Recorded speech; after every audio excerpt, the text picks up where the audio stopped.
And Yahuwah visited Sarah as he had said, and Yahuwah did for Sarah as he had spoken. So Sarah conceived and bore Abraham a son in his old age, at the appointed time of which Elohim had spoken to him. And Abraham called the name of his son who was born to him, whom Sarah bore to him, Yitzchak. And Abraham circumcised his son Yitzchak when he was 8 days old, as Elohim had commanded him.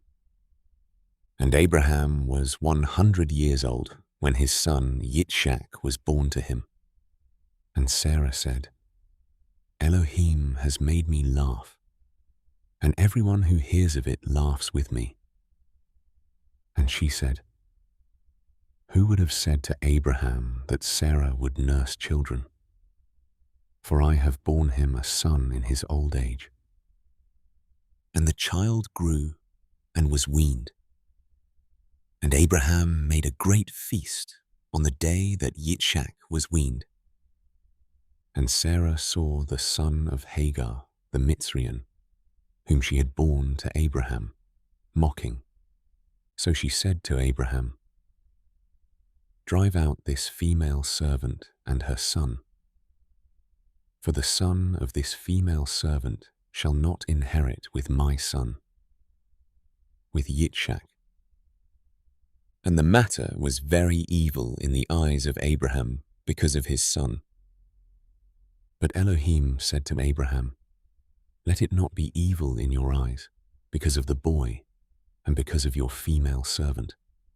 Whatever Sarah has said to you, listen to her voice, for in Yitzchak your seed is called.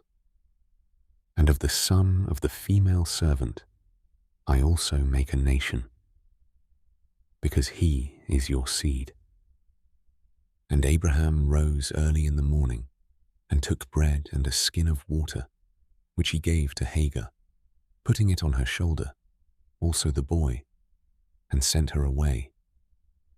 And she left and wandered in the wilderness of Beersheba.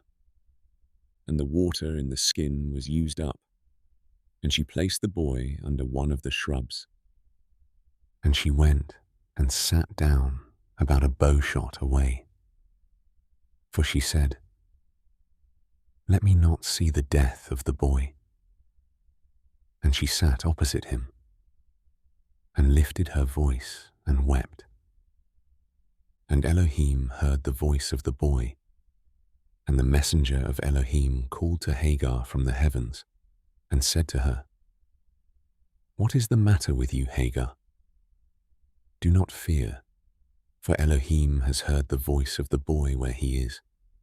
Arise, lift up the boy, and hold him with your hand, for I make a great nation of him. And Elohim opened her eyes, and she saw a well of water. And she went and filled the skin with water, and gave the boy a drink. And Elohim was with the boy. And he grew and dwelt in the wilderness, and became an archer. And he dwelt in the wilderness of Paran, and his mother took a wife for him from the land of Mitzrayim. And it came to be at that time that Abimelech and Pichol, the commander of his army, spoke to Abraham, saying, Elohim is with you in all that you do.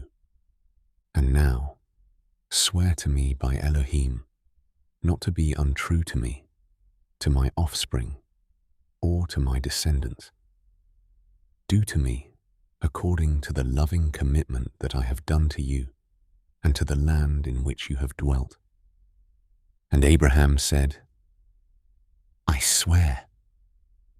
And Abraham reproved Abimelech because of a well of water which Abimelech's servants had seized. And Abimelech said, I do not know who has done this deed. Neither did you inform me, nor did I hear until today. So Abraham took sheep and cattle and gave them to Abimelech. And the two of them made a covenant. And Abraham set 7 ewe lambs of the flock by themselves. And Abimelech asked Abraham, "What are these 7 ewe lambs which you have set by themselves?" And he said, "Take these 7 ewe lambs from my hand, to be my witness, that I have dug this well." So he called that place Beersheba, because the 2 of them swore an oath there. Thus they made a covenant at Beersheba.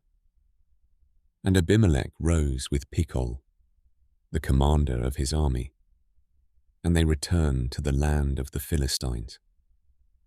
And he planted a tamarisk tree in Beersheba, and there called on the name of Yahuwah, the everlasting El. And Abraham sojourned in the land of the Philistines many days.